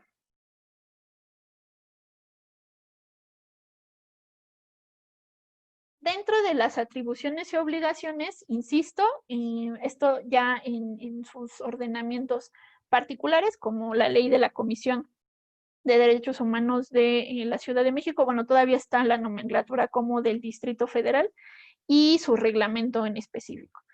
No voy a repetir las mismas que hemos repetido, pero sí quiero puntualizar algunas muy particulares, como lo que insisto, esta investigación que se hace de oficio, y de pronto ustedes dirán, bueno, pero ¿cómo ellos van a saber dónde accionar si van a hablar o van a intervenir de oficio? Lo que suelen hacer es que hacen un monitoreo de noticias. Y entonces a través de ese monitoreo, cuando un asunto se ha vuelto un tanto mediático y tiene esta naturaleza de una presunta grave violación a derechos humanos, es cuando interviene de oficio este organismo. Y por supuesto, pues también a petición de parte en esta queja. Y esto también es muy interesante de pronto, cómo incluso hasta la nomenclatura que se suele usar para los diferentes estadios o las diferentes formas de cómo accionar estos mecanismos tiene una importancia muy importante. Y, perdón, una importancia trascendental. ¿Por qué? Porque de pronto yo sé que los que somos derechohumaneros somos muy quisquillosos en el lenguaje. Y es que el lenguaje es muy importante en todas estas cuestiones. Entonces, desde esta postura, por ejemplo, si bien es cierto, está desde la diferente normatividad de esta comisión, hablar de quejas, lo cierto es que desde la estructura y desde cómo están construidos ya los diferentes lineamientos de atención para este tipo de comisión, ellos no hablan de quejosos, por ejemplo, ellos hablan de peticionarios, porque poner el término de quejoso es como un poco etiquetar a una persona como ese que se queja de todo, ese doliente de todo, y como que de cierta forma invisibilizas un poco la violación y posicionas a la persona como aquel ente molesto que te va a venir a accionar un mecanismo. Entonces, insisto, en el lenguaje, en derechos humanos, el lenguaje es muy importante, y todo lo que ustedes van a ver a través un poco de la comisión, o es hablar de presunta víctima, o sí es hablar directamente como peticionario. Y eso incluso también viene mucho en los diferentes organismos ya internacionales, cuando estamos hablando que podríamos englobarlos todos como víctimas, pudieran caer en esta clasificación partiendo de la Ley General de Víctimas. Sin embargo, en esos espacios sí se les conoce como peticionarios, ¿no? Esa era como una cuestión, una acotación que quería ahí comentarles. Acá lo que nos dice es que las recomendaciones iban a ser públicas, y aquí lo importantísimo en este tipo de organismos, si ya dijimos que las recomendaciones no son vinculantes, ¿cómo hacemos que de cierta forma tengan un peso? Nada más aventamos la recomendación y ya pues esperamos a que la acepten, ¿no? Y si no la aceptaron, o si la aceptaron pero no quieren hacer nada con ella, pues pareciera que nos quedamos cruzados de brazos. Yo solo aventé la recomendación, tú, ente estatal, la validaste, y pues nos quedamos así, ¿no? Bueno, muchas gracias, pues que no vuelva a pasar. No, la realidad es que la fuerza de las recomendaciones, subsanando un poco, por si quisiéramos ponerle un nombre, la cuestión de que no son vinculantes, es a través del seguimiento. Entonces, con el seguimiento sí hay que ser muy puntuales para efecto precisamente de cumplimentar todas y cada una de los diferentes puntos que se han señalado dentro de la recomendación. Ahora bien, aquí otra cosa que nos dicen es, si tú, ente estatal, y obviamente me estoy refiriendo al agente estatal local, no quieres aceptar una recomendación, no hay ningún problema, ¿no? Podrías argumentar diferentes cosas. Sin embargo, al momento de no aceptar una recomendación, sí estás obligado desde las diferentes, desde todas estas disposiciones normativas, estás obligado a fundar y motivar las razones por las cuales no quieres aceptar esta recomendación. Pero no se queda ahí. No solo vas a decirme por qué no lo aceptaste, sino lo vas a hacer a través de un evento público. Y ahí tú vas a explicarle a la población y además hacer un documento en específico para que digas por qué no estás aceptando esta recomendación. Y, por supuesto, esto implica que aquellos entes que no acepten la recomendación también pueden ser requeridos ante, en este caso, lo que sería el símil nuestro parlamento, ¿no? Nuestra asamblea legislativa o nuestros entes legisladores, donde uno puede ir allá o nos van a llamar si no aceptamos esa recomendación a un poco rendir cuentas de por qué no es nuestro accionar. Entonces, si se fijan, no nada más es, bueno, ya no quiero esta recomendación, si me estás pegando mucho y mejor no la acepto. Al final, como no son vinculantes, no la acepto y no pasa nada. No, aquí sí hay que fundar y motivarlas para explicar por qué no estamos de acuerdo. Y dentro de esta figura que les platicaba del artículo 105 constitucional, que sí está dentro de sus atribuciones accionar o activar las acciones de inconstitucionalidad, también puede interponer juicios de restitución obligatoria de derechos humanos.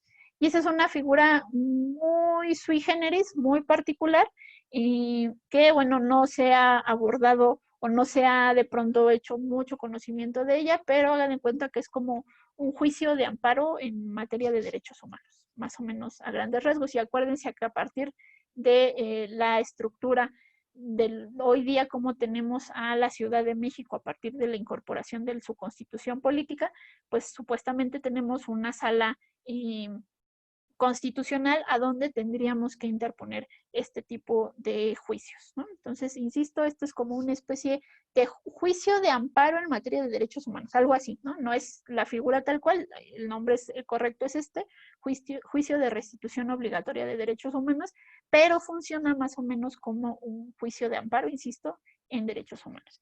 Acá dentro también de las atribuciones es que hay que asistir, acompañar y asesorar a las víctimas, y nos vuelve a decir que hay que hacer o pueden elaborar informes, dictámenes, estudios, propuestas sobre políticas públicas en la materia, etc. Entonces, si ustedes ya ahora ven todas estas diferentes disposiciones y cómo algunas, pues obviamente se replican, pues porque hay que jalar lo que dice la Constitución para dotar de legalidad a nuestras instituciones e incorporarlas en nuestros propios ordenamientos locales, pues tiene mucho sentido que antes les hubiera yo hablado de los principios de París, porque justo cuando ustedes hacen la confronta un poco de las diferentes obligaciones que al menos se acordaron que tuvieran estos organismos, pues muchas se traducen o ya se plasman en un texto constitucional aquí en nuestro país sobre esos parámetros. Entonces, por eso les decía, si nos quedamos solamente con lo que dice la Constitución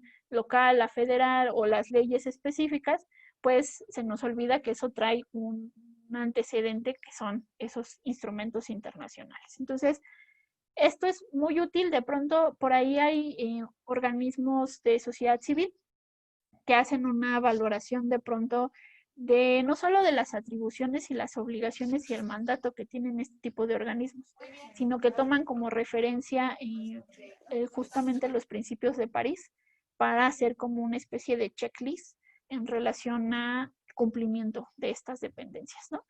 Entonces, bueno, pues ahí les recomiendo que de pronto también se echen un clavado a ese tipo de organizaciones porque dan mucha información y mucha carnita en relación a cómo podemos medir y cuáles son los alcances de pronto de este tipo de espacios. En la ley de la Comisión de Derechos Humanos nos vuelve a decir que es un organismo público autónomo que va a tener su personalidad jurídica y obviamente pues delimita su ámbito territorial desde sus diferentes atribuciones generales que ya las platicamos más anteriormente. Y acá pues otra vez las mismas atribuciones que ustedes ya revisaron en la lámina anterior, eso desde la ley de la comisión y luego se retoman un poco respecto a los reglamentos, ¿no? Entonces, pues son las mismas. Aquí nada más mencionar algunos puntos relevantes que tienen que ver un poco con las funciones que ustedes desempeñan, que tienen que ver con, pueden planear acciones en coordinación con las dependencias, con el fin de que obviamente sean acordes con los derechos humanos. Aquí es bien importante este punto porque dentro de sus atribuciones está el supervisar todas las condiciones de las personas privadas de la libertad en los lugares de detención. Y ahí por lugares de detención no solo son las prisiones o los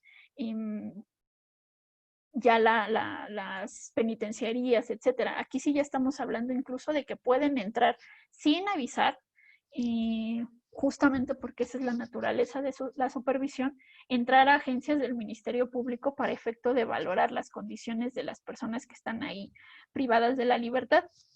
Entonces, eso es importante que de pronto lo retomemos porque sí está dentro de sus atribuciones.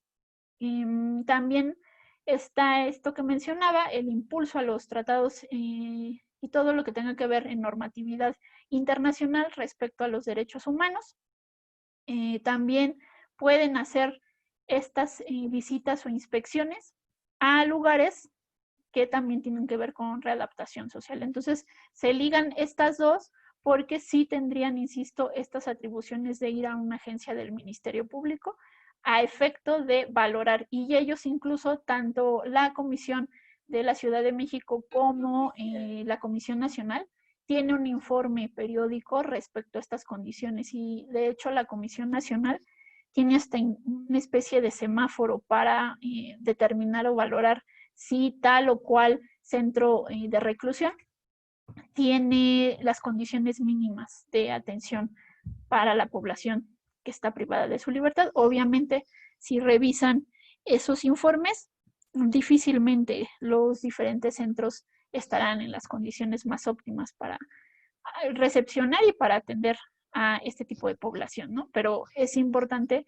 de pronto darnos una vuelta por ese tipo de información porque nos pueden ayudar a nuestros casos de pronto particulares, ¿no?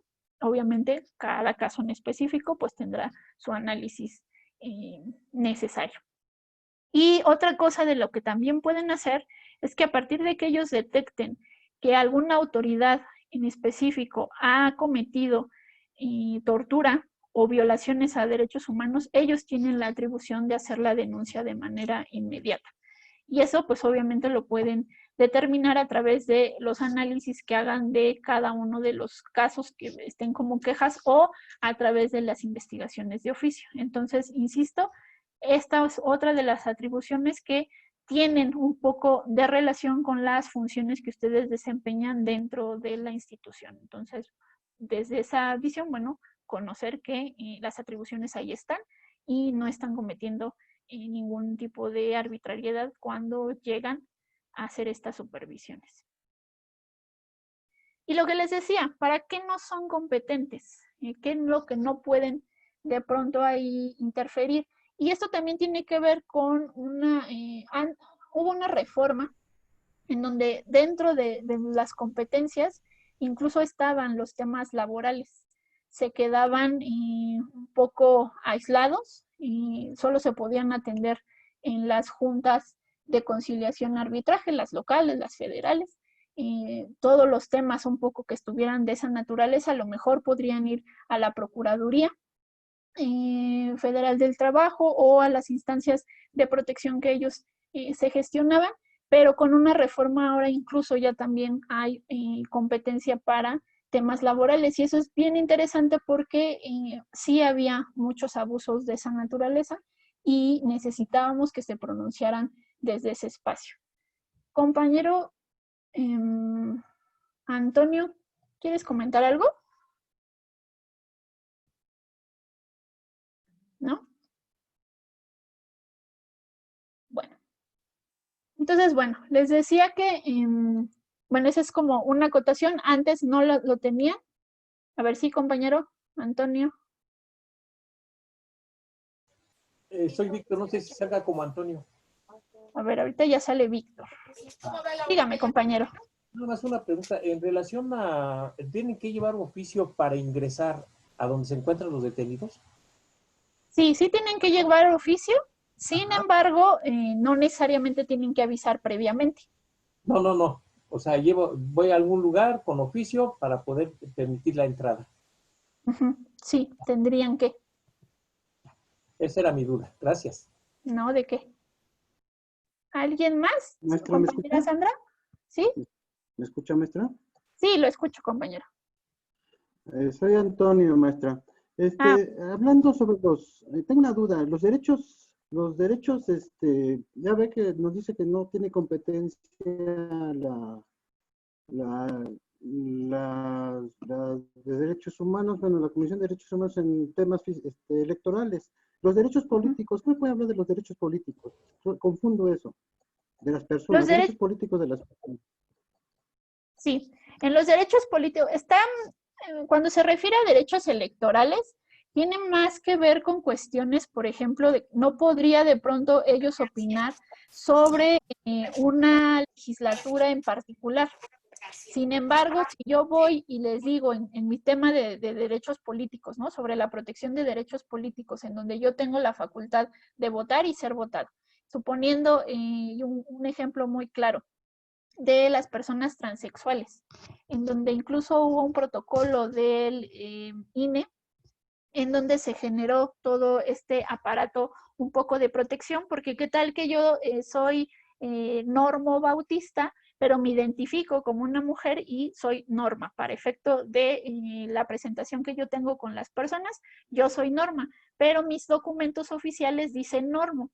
Entonces, cuando yo me presento ante una casilla y les refiero que quiero votar, ubican mi credencial y me dicen es que no eres tú, porque aquí dice que eres Normo y aquí esta foto es un hombre y tú eres una mujer, no te voy a permitir el voto. Ahí sí estarían directamente haciendo una violación a derechos humanos que tiene una connotación electoral, pero no nos estamos yendo al tema electoral, nos estamos yendo a nuestro derecho dentro de estos, de este subgénero, ¿no? De políticos, sociales, culturales, etcétera. Entonces, más o menos en ese sentido va. Si me están violentando mis derechos en esas posturas, entonces sí podría accionar. Sin embargo, si ya tiene que ver con una cuestión de, y entonces, y perdí la elección porque hubo compra de votos y eso, eso ya es otra figura delictiva y no podrían posicionarse sobre eso. Tu ropa, Leo. ¿Sí, compañero? Sí, maestra, entonces no perdemos nuestros derechos políticos. No, esos no se pierden. Gracias, maestra. Obviamente tendríamos que hacer los análisis casuísticos de cada caso. Este fue un ejemplo que teníamos ahí que era como el más ejemplificativo, pero en ese sentido tendríamos que hacer los análisis. Pero insisto, los derechos políticos, esos siguen vigentes porque están dentro del conglomerado de derechos humanos. Gracias, maestra. No, ¿de qué? Bueno, si no hay más manitas alzadas, compañera Sandra ya participó, ¿ya, verdad? No, todavía no, maestra. A ver, dígame, compañera. Sí, mire, a lo mejor no es muy trascendental. Usted comentaba de mencionaba la diferencia de las personas que presentan una queja, si eran quejosas o peticionarias. Yo aquí, quisiera dar mi punto de vista, porque para mí peticionario sería cualquier persona que presenta o quiere realizar cualquier petición. La quejosa es aquella que dentro de esa petición hay una queja en contra de una autoridad. Por favor, sí, estamos trabajando. Así, en contra de una autoridad. Uh-huh. Entonces, para mí eso sería, y para mí el nombre correcto sí sería quejosa. Ok. Y otro comentario, sí. maestra. Dígame. Nos dicen que, sí. Nos dicen que, sí, nos dicen que, nos comentaba que no son vinculantes las recomendaciones. Ajá. Uh-huh. Perdón, es que aquí están trabajando. No se preocupe. No. Y ya me estoy moviendo. Permítame, estoy en el curso, maestra, perdón. Nos dicen que las recomendaciones no son vinculantes. Entonces, ¿de qué manera obligan a que cumplan con los puntos de esas recomendaciones? Ok, muchas gracias, compañera.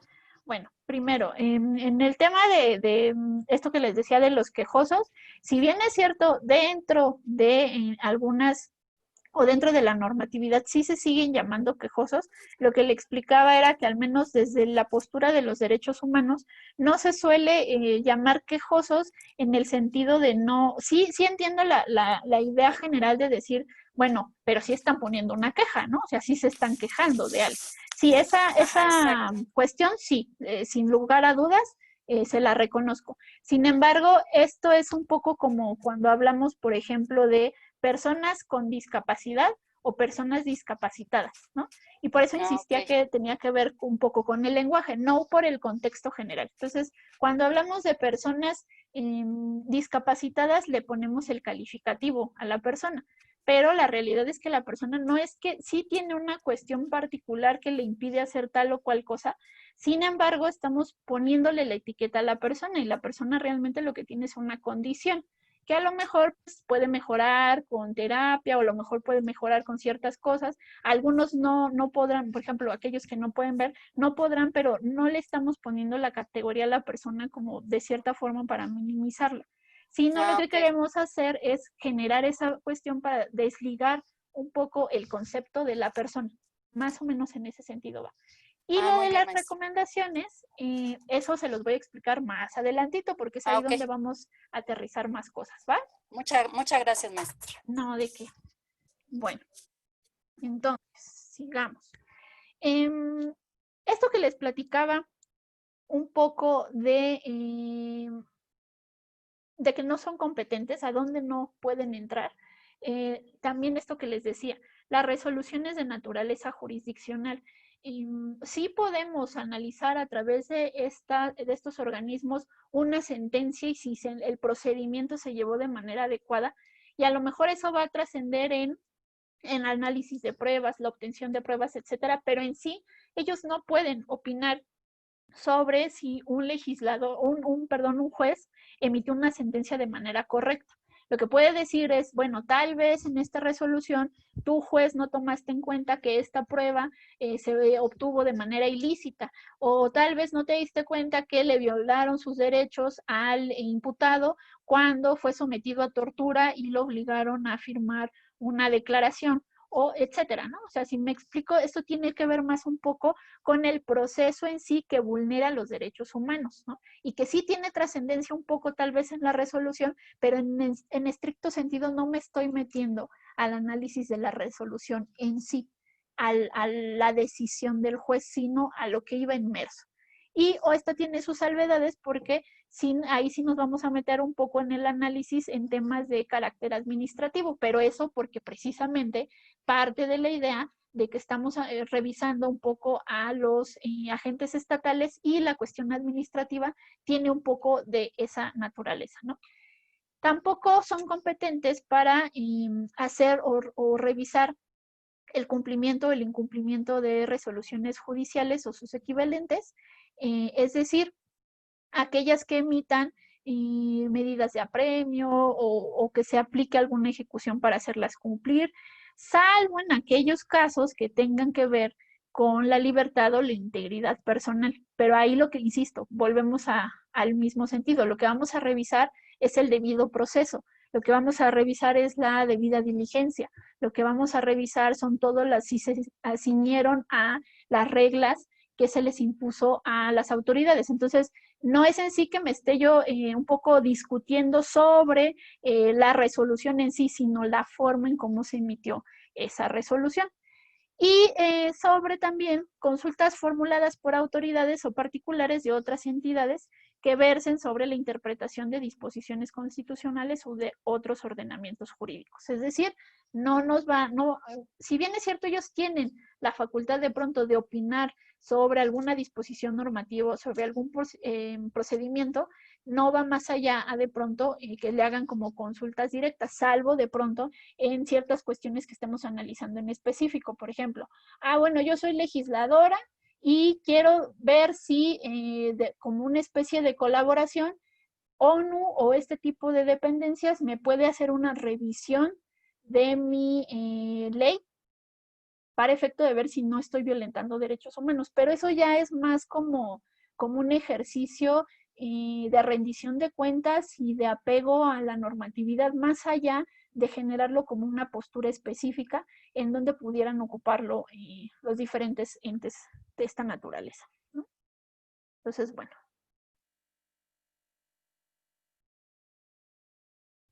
En relación a la competencia, ¿qué le toca hacer a estos entes? Ya hemos estado platicando las diferentes atribuciones, las diferentes de pronto, dónde pueden actuar, dónde no pueden actuar. Y pues acá lo que estamos platicando es que va a conocer de estos actos o omisiones de naturaleza administrativa que constituyan presuntas violaciones a derechos humanos. Y esto que sea de cualquier autoridad o persona pública de la Ciudad de México. Y entonces, antes de un poquito abordar esto o explicarlo un poquito más, me gustaría que me dijeran, pero y entonces la comisión, en este caso la de la Ciudad de México, ¿solo le va a importar las violaciones que incurran los agentes estatales? ¿No nos vamos a ir por las violaciones que cometan personas particulares? ¿Qué opinan? A ver.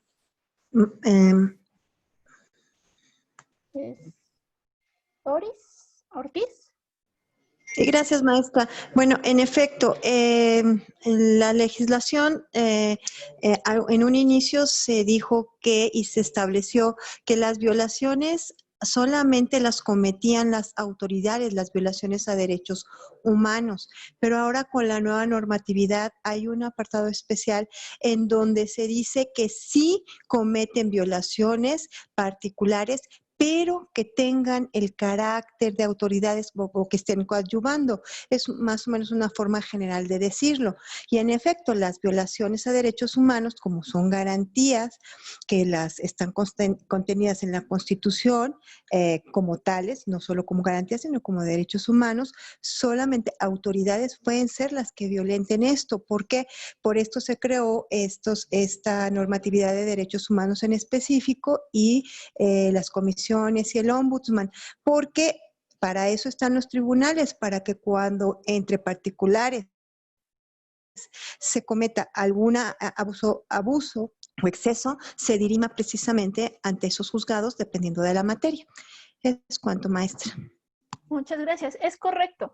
Es que a veces nos quedamos con esa idea general que de pronto las violaciones solo pareciera que las cometerían agentes estatales. Sin embargo, no, sí podemos tener violaciones a derechos humanos que están relacionadas con la comisión de agentes particulares, ¿no? ¿Cómo vamos a accionar de pronto? Si vamos a tener una recomendación de esa naturaleza, bueno, ahí ya estaremos hablando de otra trascendencia.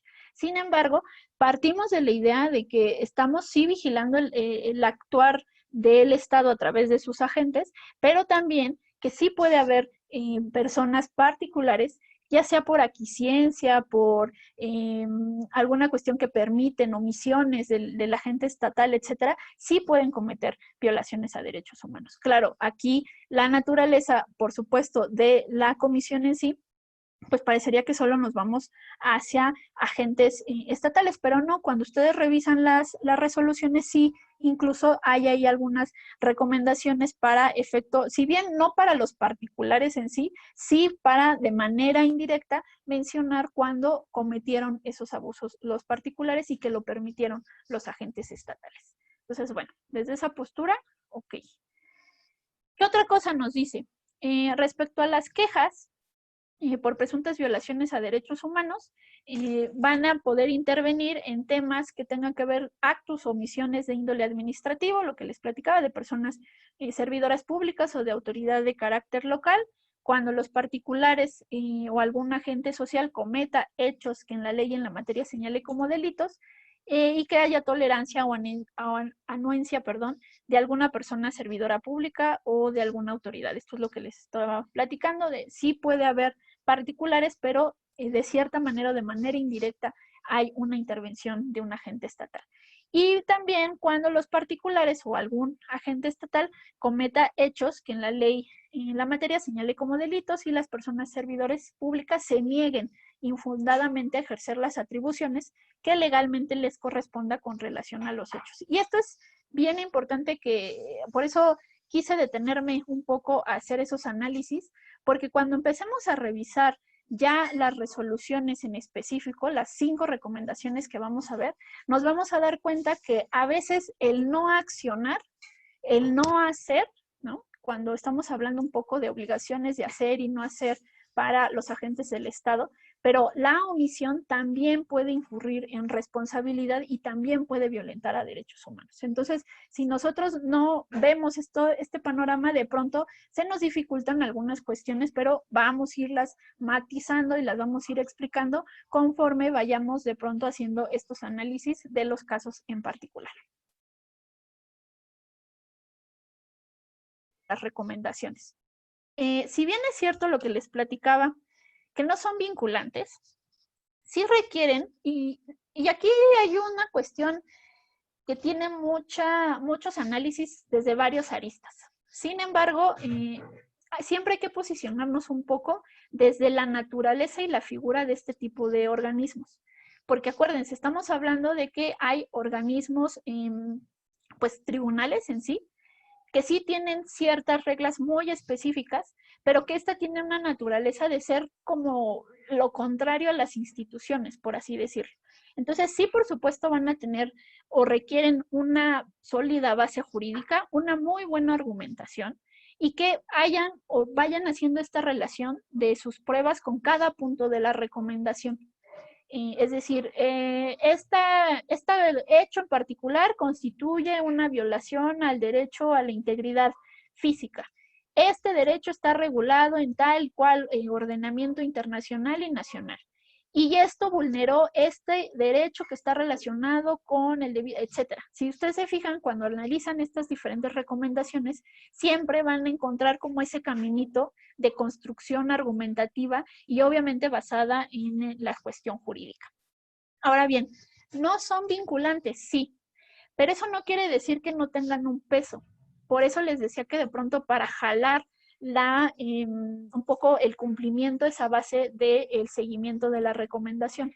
No son vinculantes porque parten de una autoridad moral, en donde en teoría tienen un alto costo político.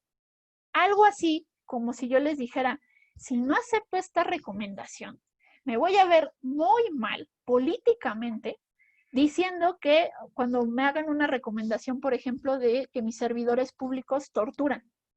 Si yo estoy mandando un mensaje de pronto institucional donde estoy refiriendo que no se toleran ese tipo de comportamientos y cuando me sale una recomendación no la acepto, entonces el costo político va a ser importante y por supuesto voy a tener que rendir cuentas ante lo que sería mi parlamento. Y si bien es cierto, como no depende del Poder Judicial, y que eso le dotaría de cierta forma de una obligatoriedad, sí podríamos poner incluso en riesgo la naturaleza del organismo. Entonces, ¿cómo las hacemos de pronto vinculantes o vinculantes formales, por así decirlo, o materiales más bien? ¿Cómo las hacemos vinculantes?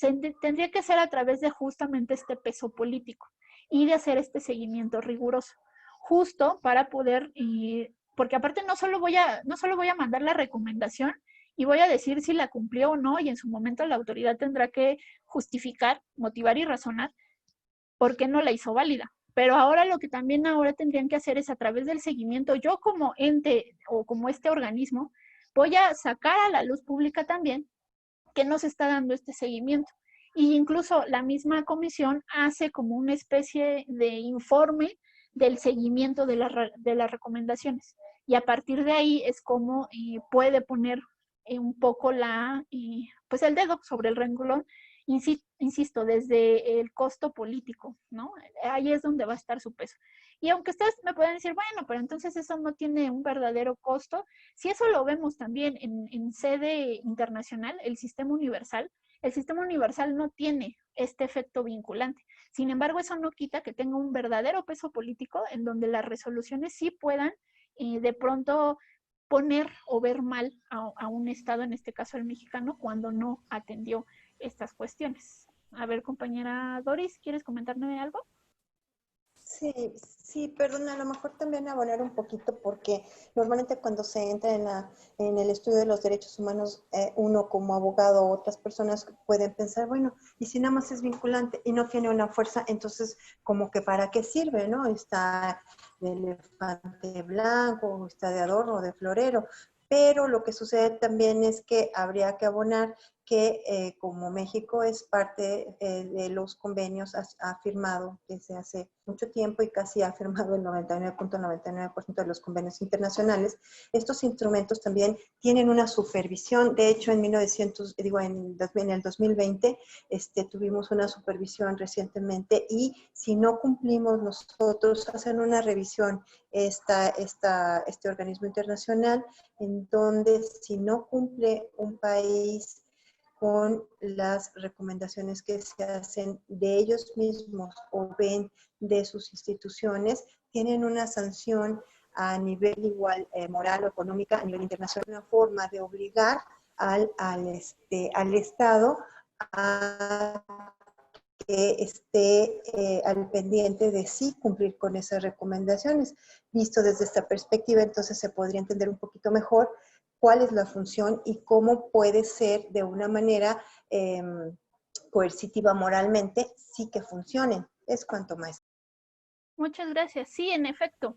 Eso obviamente ya entraría dentro de los mecanismos de protección de derechos humanos en materia o en el ámbito internacional. Y sí, como bien refiere la compañera, cada disposición normativa, al menos en el sistema universal, tiene sus propios vigilancia de ese instrumento internacional, tiene su propio mecanismo de recepción de quejas, tiene todo ahí un andamiaje justo de protección y de seguimiento.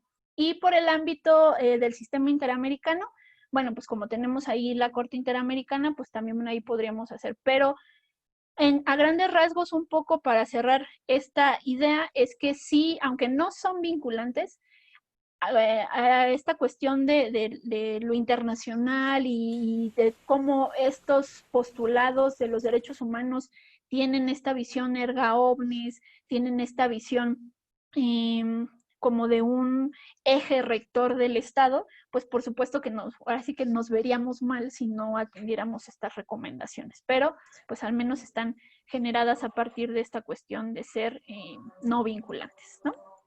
Bueno, entonces, lo que estamos viendo es que sí tenemos un sistema jurisdiccional, que tenemos tribunales, tenemos jueces, tenemos un propio sistema, un propio juicio que nos podría de cierta forma proteger ante esas violaciones, sí de derechos humanos, pero que se enmarcan en esta postura, ¿no? Tenemos el juicio de amparo, a través de ello podríamos un poco defender estos derechos.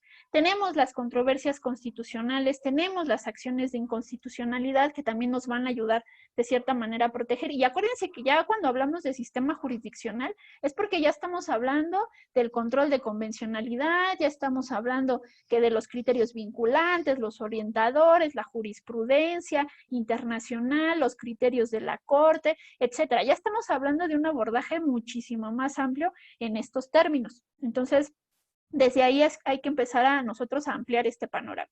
Entonces también tenemos nuestros propios sistemas, los sistemas de protección de derechos humanos, tenemos el sistema universal y tenemos el que nos aplica, que es el sistema interamericano. Hay otros sistemas y al menos, por ejemplo, en el sistema europeo hay muchísima jurisprudencia muy interesante que de pronto podemos retomar como un criterio orientador dentro de las funciones que desempeñamos. Y luego tenemos, ¿sí quería comentar algo? Sí, maestra, es que hace un momento no podía yo, el micrófono no me ayudaba. Ah, ok, dígame. Opino particularmente que nos falta tal vez mucha cultura de ver lo amigable, lo benévolo que tiene una recomendación, porque como autoridad nos da la posibilidad de que nuestra actuación no tenga duda alguna. Creo que como autoridad todavía hay quien le tiene mucho temor, mucho miedo, terror a que me llegó una recomendación de la Comisión de Derechos Humanos. O sea, es un temor, pero finalmente yo lo veo como una oportunidad de que no quede duda alguna del actuar de la autoridad y que en un caso, bueno, posiblemente fue el adecuado. En ese sentido, por eso le comento, creo que nos falta un poco de, aún todavía de capacitación, de cultura, de ver el lado positivo de una recomendación, que no es precisamente un tache, no es una llamada de atención, sino es una oportunidad de dejar clara y bien la actuación de la autoridad. Muchas gracias, compañera. Sí, en efecto, es que justamente es el sentido al menos de la propuesta que yo hice para este tipo de capacitaciones y que hoy día nos tiene aquí a cada uno de nosotros platicando de esto. Sí, si bien es cierto, pues sí, en una recomendación siempre nos van a decir dónde nos equivocamos. Más allá de analizarlo y tratar de justificar, no, pero yo lo hice bien, etcétera. Mejor veamos el lado como área de oportunidad, como menciona la compañera y como yo les mencionaba en un inicio. Esa área de oportunidad nos va a permitir justo mejorar nuestros procedimientos. Por eso cuando ustedes revisan un poco la doctrina en relación al control de convencionalidad, los jueces interamericanos nos están diciendo, vuélvanse un juez un juez interno, un juez interamericano interno en sede, para justo vislumbrar dónde están esas violaciones a derechos humanos. Si ustedes hacen ese análisis con esa visión, por supuesto que no nos van a llegar los casos hasta acá, ¿no? Bueno, pues sería como una interpretación muy, muy laxa, muy amplia, ¿no? Pero eso sería como el sentido, ¿no? Volvernos jueces interamericanos desde el aspecto en donde vamos a hacer un análisis de control de convencionalidad de todo lo que nos llega a nuestras manos. En el ámbito en el que nos desempeñemos, ya seamos peritos, ya seamos policías de investigación, ya seamos ministerios públicos, porque cada uno de nosotros en nuestra trinchera tenemos el conocimiento de qué es lo que tenemos que hacer. Sí, pero a lo mejor hay algunas prácticas que se han convertido usuales o institucionales que no necesariamente abonan un poco a la protección de esos derechos. Bueno, conozcamos. Yo siempre les he dicho a todos mis alumnos que tengo en estas sesiones, tener el conocimiento amplio de todos estos elementos también incluso nos ayudan a defendernos como servidores públicos, para poder decir, no, a ver, yo sí cumplimenté, yo hice esto bien y aquí están todos mis soportes. Pero si de pronto ni siquiera nosotros conocemos los instrumentos, pues va a ser muchísimo más difícil apegarnos a la legalidad y además conocer justo esa legalidad para protegernos a nosotros mismos. Entonces sí, comparto con usted, compañera, no es tanto un tema, sí lo tenemos que ver desde una postura crítica, sí vamos a aterrizar en lo que nos dijeron que estamos mal, pero lo vamos a hacer desde esta, insisto, postura de áreas de oportunidad. ¿Cómo mejoramos? ¿Dónde reforzamos? ¿Dónde apoyamos para apretar la tuerca y no salgan más casos de esta naturaleza?